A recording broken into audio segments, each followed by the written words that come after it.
comment j'ai rénové ma caravane pour y faire mon atelier. C'est donc la deuxième partie de la rénovation et si tu n'as pas vu la première partie, je t'invite à cliquer sur le petit i juste au-dessus de la vidéo.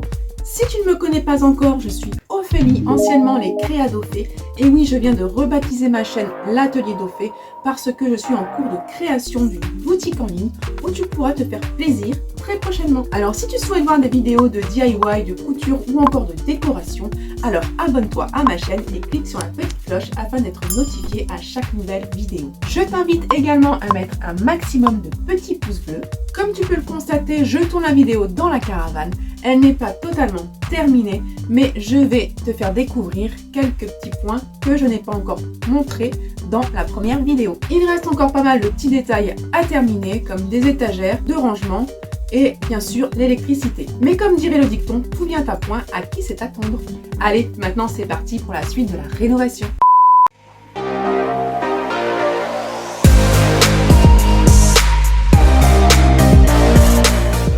Donc pour la suite des rénovations, nous avons donc rajouté un joint sur le dormant de la porte qu'il n'y avait pas auparavant.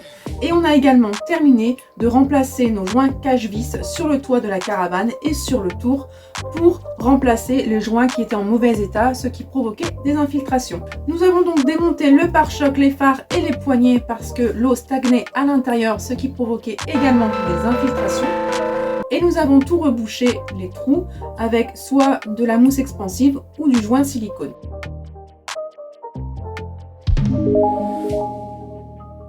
Nous avons donc réussi à en venir à bout avec ces infiltrations et on a pu enfin terminer l'intérieur de la caravane.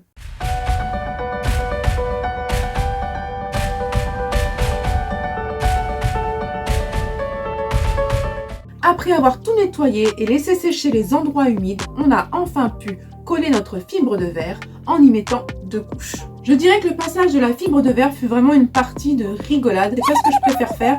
Donc les nerfs ont pris le dessus et on a passé des fous rires, mais vraiment c'était... Bien sûr, nous avons attendu 24 heures avant d'y mettre la deuxième couche de fibre de verre afin de bien laisser sécher la colle de la première couche. Une fois tout ça bien sec, nous avons pu entamer la première couche de peinture avec une sous-couche blanche et ensuite une couche de peinture blanche lessivable afin que ce soit plus pratique pour moi nettoyer les petites traces sur les murs au cas où.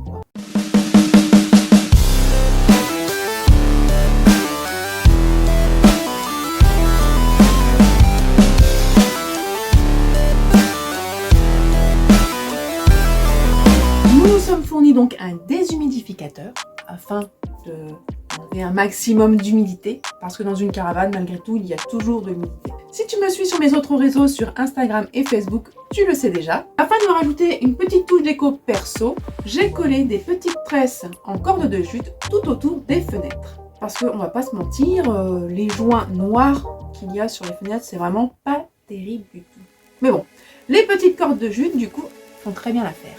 Nous avons fait des encadrements avec des tasseaux de récupération où l'on a fixé des planches, ce qui permettra de cacher les roues et ce qui nous fera également des étagères de chaque côté. Nous avons mis le lino.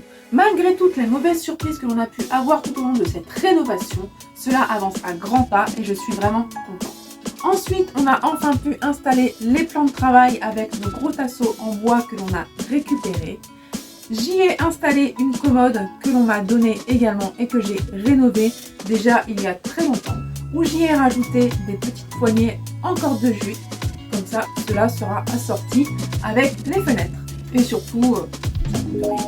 Nous avons commencé également à installer le plan de découpe avec un vieux meuble de salle de bain que j'ai également rénové, mais on n'a pas encore terminé, il faut le rehausser de façon à ce que le plan de découpe soit vraiment à ma hauteur.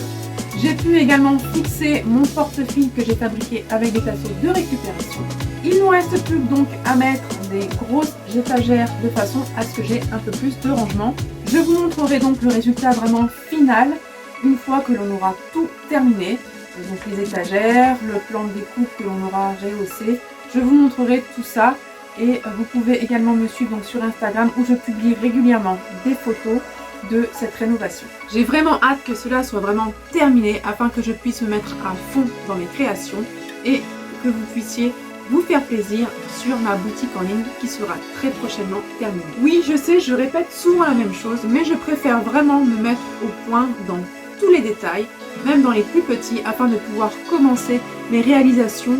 J'espère en tout cas que cette vidéo t'a plu, alors like, commente et partage, cela m'aide à faire connaître ma chaîne YouTube et on se dit à très vite dans de nouvelles aventures.